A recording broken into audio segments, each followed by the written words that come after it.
जय माता दी। ओम नमः शिवाय।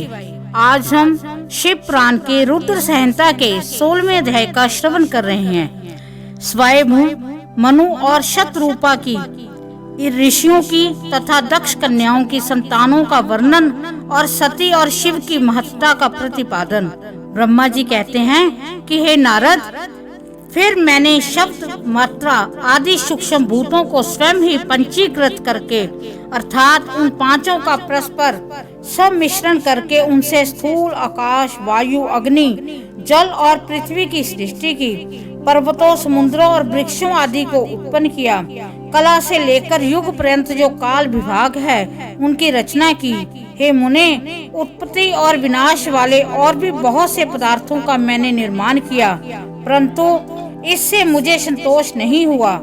तब सांब शिव का ध्यान करके मैंने साधारण साधन प्रायीण पुरुषों की सृष्टि की। अपने दोनों नेत्रों से मरीचि को, हृदय से भृगु को, सिर से अंगिरा को, व्यान वायु से मुनि श्रेष्ठ पुलह को, उदान वायु से पुलस्त्य को और समान वायु से विशिष्ट को, अपान से कृत को, दोनों कानों से अत्रि को, प्राणों से दक्ष को, गोद से तुम को, छाया से धर्म मुनि को तथा संकल्प से समस्त साधनों के साधन धर्म को उत्पन्न किया। मुनि श्रेष्ठ, इस तरह इन उत्तम साधनों की सृष्टि करके महादेव जी की कृपा से मैंने अपने आप को कृतार्थ माना। तत्पश्चात संकल्प से उत्पन्न हुए धर्म मेरी आज्ञा से मान स्वरूप धारण करके साधकों की प्रेरणा से साधन में लग गए। इसके बाद मैंने अपने विभिन्न अंगों से देवता, असुर आदि के रूप में असंख्य पुत्रों की सृष्टि करके उन्हें भिन्न भिन्न शरीर प्रदान किए। हे मुने, फिर अंतर्यामी भगवान शंकर की प्रेरणा से अपने शरीर को दो भागों में विभक्त करके मैं दो रूप वाला हो गया। नारद, आधे शरीर से मैं स्त्री हो गया और आधे से मैं पुरुष हो गया। उस पुरुष ने उस स्त्री के गर्भ से सर्व साधन समर्थ उत्तम जोड़े को उत्पन्न किया। उस जोड़े में जो पुरुष था वही स्वयंभू मनु के नाम से प्रसिद्ध हुआ और स्वयंभू मनु उच्च कोटि के साधक हुए तथा जो स्त्री हुई वह शतरूपा कहलाई। वह योगिनी एवं तपस्विनी हुई। तात मनु ने वैवाहिक विधि से अत्यंत सुंदरी शतरूपा का पानी ग्रहण किया और उससे वह मैथुन जनित सृष्टि उत्पन्न करने लगे। उन्होंने शतरूपा से प्रियव्रत और उत्तान पादप नामक दो पुत्र और 3 कन्याएं उत्पन्न की। कन्याओं के नाम थे अकृति, देवहूति और प्रसूति। मनु ने अकृति का विवाह प्रजापति रुचि के साथ किया। मंझली पुत्री देवहूति कदर्म को व्याधि और उत्तान पाद की सबसे छोटी बहन प्रसूति प्रजापति दक्ष को दे दी।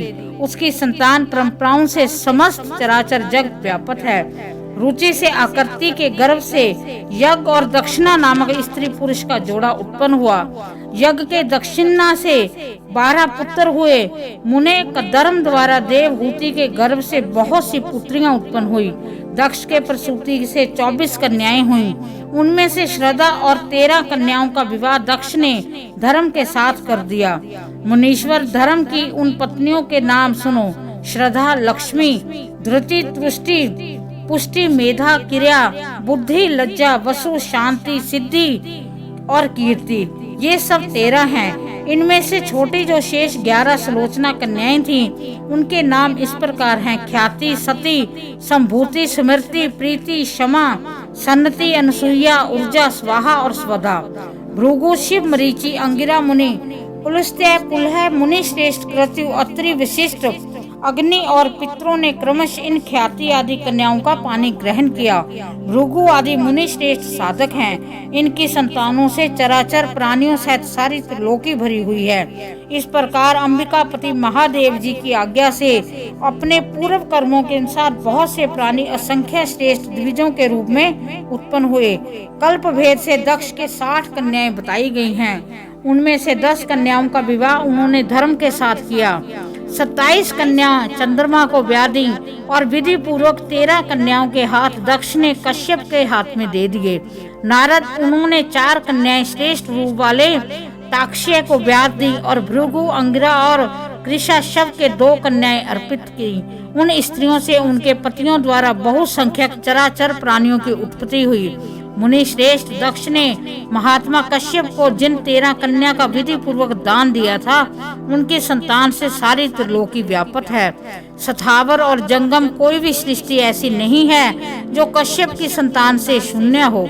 देवता, ऋषि, दैत्य, वृक्ष, पक्षी, पर्वत और तृणलता आदि सभी कश्यप पत्नियों से पैदा हुए हैं। इस प्रकार दक्ष कन्याओं की संतानों से सारा चराचर जगत व्यापक है। पाताल से लेकर सत्यलोक पर्यंत समस्त ब्राह्मण निश्चय ही उसकी संतानों में सदा भरा रहता है, कभी खाली नहीं होता। इस तरह भगवान शंकर की आज्ञा से ब्रह्मा जी ने भली भांति सृष्टि की। पूर्व काल में सर्वव्यापी शंभु ने जिन्हें तपस्या के लिए प्रकट किया था तथा रुद्रदेव ने त्रिशूल के अग्रभाग पर रखकर जिनकी सदा रक्षा की है, वे ही सती देवी लोकहित का कार्य संपादित करने के लिए दक्ष से प्रकट हुई थी। उन्होंने भक्तों के उद्धार के लिए अनेक लीलाएं की। इस प्रकार देवी शिवा ही सती होकर भगवान शंकर से ब्याही गई, किंतु पिता के यज्ञ में पति का अपमान देखकर उन्होंने अपने शरीर को त्याग दिया और फिर उसे ग्रहण नहीं किया। वह अपने परम पद को प्राप्त हो गईं। फिर देवताओं की प्रार्थना से वे ही शिवा पार्वती के रूप में प्रकट हुईं और बड़ी भारी तपस्या करके पुण्य भगवान शिव को उन्होंने प्राप्त कर लिया। हे मुनीश्वर, इस जगत में उनके अनेक नाम प्रसिद्ध हुए। उन्हें कालिका, चंडिका, भद्रा, चामुंडा, विजय, जया, जयंती, भद्रकाली, दुर्गा, भगवती, कामाख्या, कामदा, अम्बा, मृडानी और सर्वमंगला आदि अनेक नाम हैं जो भोग और मोक्ष को देने वाले हैं। ये सभी नाम उनके गुण और कर्मों के अनुसार हैं। मुनि श्रेष्ठ नारद, इस प्रकार मैंने सृष्टि क्रम का तुमसे वर्णन किया है। ब्राह्मण का ये सारा भाग भगवान शिव की आज्ञा से मेरे द्वारा रचा गया है। भगवान शिव को पर ब्रह्मा परमात्मा कहा गया है। मैं, विष्णु तथा रुद्र ये 3 देवता गुण भेद से उन्हीं के रूप बतलाए गए हैं। वह मनोरम शिवलोक में शिवा के साथ सवच्छद विहार करते हैं। भगवान शिव स्वतंत्र परमात्मा है, निर्गुण और सरगुण भी वह दोनों ही हैं। इस प्रकार शिव पुराण के रुद्र संहिता के 16वें अध्याय का समापन होता है। भगवान शिव, माँ पार्वती सभी पर अपनी विशेष कृपा करें। ओम नमः शिवाय।